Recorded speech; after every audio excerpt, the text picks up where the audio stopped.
Welcome to New Hampshire's Business. I'm Fred Coker. If a state doesn't have enough affordable housing, it can't grow its workforce. Well, that's the dilemma in New Hampshire. We're going to talk about that with my guests, and there's a bill in the legislature that is relevant to this. But first, let's look at some numbers. This makes the point. The vacancy rate in New Hampshire for rental housing is 1.96%. It should be, to be normal, about 4 to 5%. The rent, $1,296 for a medium rent in the state of New Hampshire. That's high.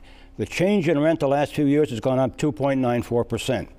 Now here is a graphic that indicates that reports from the BIA, the Business Industry Association of New Hampshire, the Office of Strategic Initiatives, the UNH Carsey Institute, Stay Work Play, and Young Professionals Network have all noted that to sustain New Hampshire's healthy economy, more workforce housing is needed.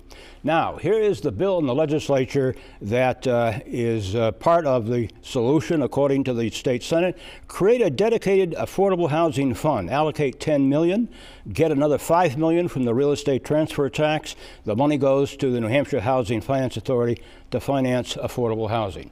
That gives you the background. Now, let me talk to my guests and see what they see in the state about this issue. They are Elliot Berry, Director of Housing Project for New Hampshire Legal Assistance. Welcome. Good to be here. Nice to have you here. Chris Norwood, President of the Norwood Group and Vice Chair of the New Hampshire Association of Realtors Policy Committee. Welcome. Thank you. Nice to have you here. Elliot, what are you seeing? Your New Hampshire Legal Assistant represents low-income folks, right? And they're having a hard time. A very hard time. We have clients who pay anywhere between 50 and sometimes up to 90% of their total gross monthly income for rent. That's amazing. Statewide, statistics are that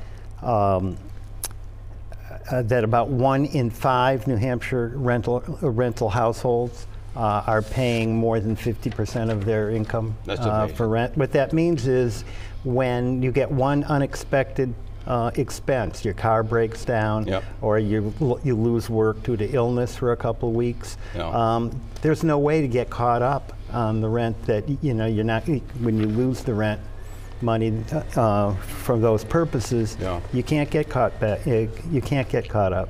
Chris, what's the Association of Realtors seeing? So you saw those statistics that showed around a 2% vacancy in the multifamily housing stock from New Hampshire Business Finance Authority.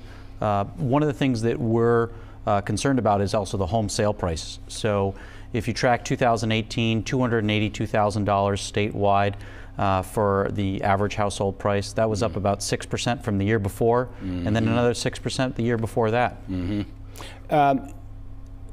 In Carroll County, just something I learned, a woman named Evelyn Welton of the Mount Washington Valley Housing Coalition says prices of second homes are driving up prices of first homes, and that short-term rentals are driving out long-term rentals. Does that make sense? I think that's happening. Yeah. She's absolutely right. The Housing Finance Authority is the affordable housing group in the state. They finance affordable housing throughout the state, and they have been for decades. But even they, and Dean Christian, the executive director, is saying that the affordable housing dilemma in this state is going to hurt the economy. What say you? I don't think there's any question that we're trying hard to keep our young people in the state, young families, and they don't have the money to afford even that median 2-bedroom apartment in many cases.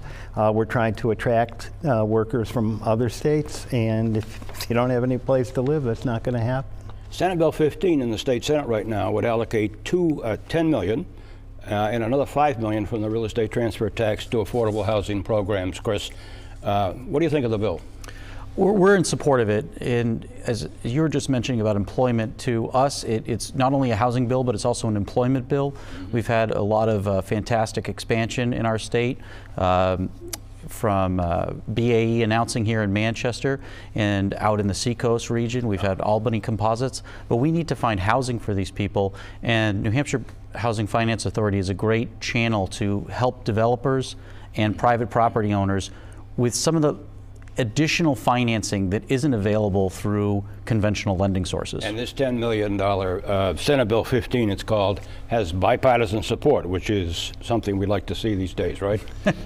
Yeah, I think it went through committee with a lot of support. Huge amount. Let me also say that perhaps the most important thing about the bill is that the $5 million from the real estate transfer tax is something that's going to be happening every year.